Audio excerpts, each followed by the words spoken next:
just came in town. It could be close.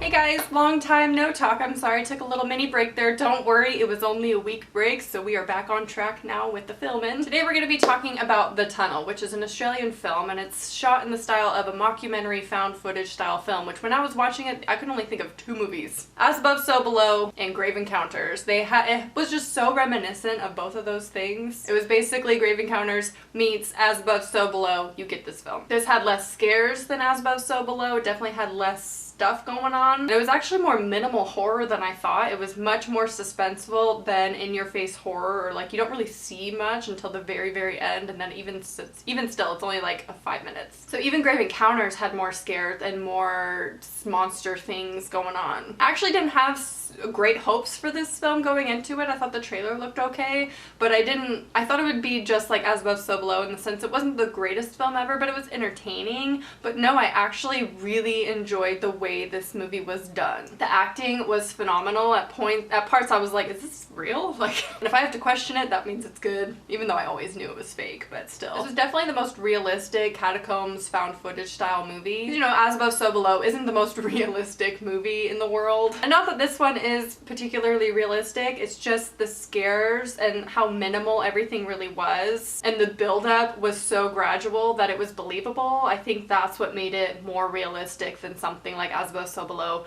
Grave Encounters, whatnot. I'm gonna stop comparing them because it is its own movie and I don't want to like diss one movie while reviewing another, so I'm just gonna stop there. Just know it's those kind of vibes. So if you like those kind of movies, the found footage style, although this has mockumentary footage in it as well, but if you like those kind of movies, you're probably gonna love this movie. But if you're in it for the scares, I'd say that was almost too minimal. I almost was wishing towards the end of the movie that they added more, that there was more to see, because it was so good when you finally got to see. There's a particular scene that like gave me chills, and I don't get chills, I don't get scared very easily, and I was scared. I think it was because the movie was so subtle up until that point that when you finally get to see something happening, it was like really jarring in a way, because you're so into it. You're believing the story, you're believing the actors, and so you feel like you're actually there. So when you're watching the scene unfold where you finally get to see something, it's like traumatizing. So in a way, the scares, I give it like an 8 or a 9 out of 10, but at the same time, I really wish there was more of them. Which maybe that's just me being greedy and I just want more of that because it was so good. And I have to give them credit. They know to give the audience just a little bit and then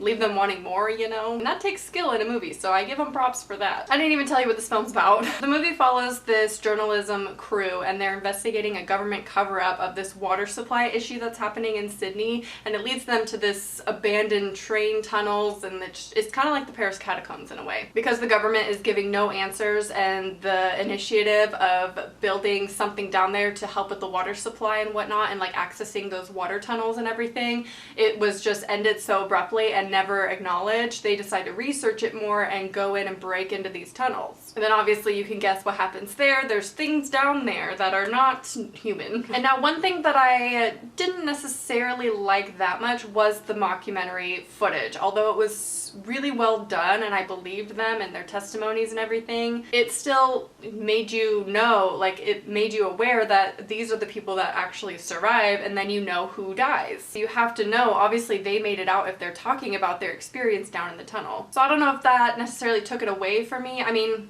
it was kind of like, you know what's already gonna happen and who's gonna die. So it was kind of intriguing in a way to be like, okay, when's it gonna happen? How is it gonna happen? And you think, well, now it's definitely gonna happen. So I wouldn't say it was necessarily a negative, but it was something to like think about when you're watching the movie. It's like, you know who lives and who dies. So it spoils itself, but it's not necessarily in a bad way. Honestly, this movie is really, really good, and I highly recommend this movie. Definitely exceeded my expectations going in, and I'm really surprised no one else has really talked about it, or at least I have not heard people talk about it. It came out in 2011, so it's pretty old, but I've never heard anybody talk about it ever. So let me know what you think about this movie. If you've seen it, down below. Leave some more movie requests also down below, and I hope you enjoyed, and I'll talk to you soon. Bye.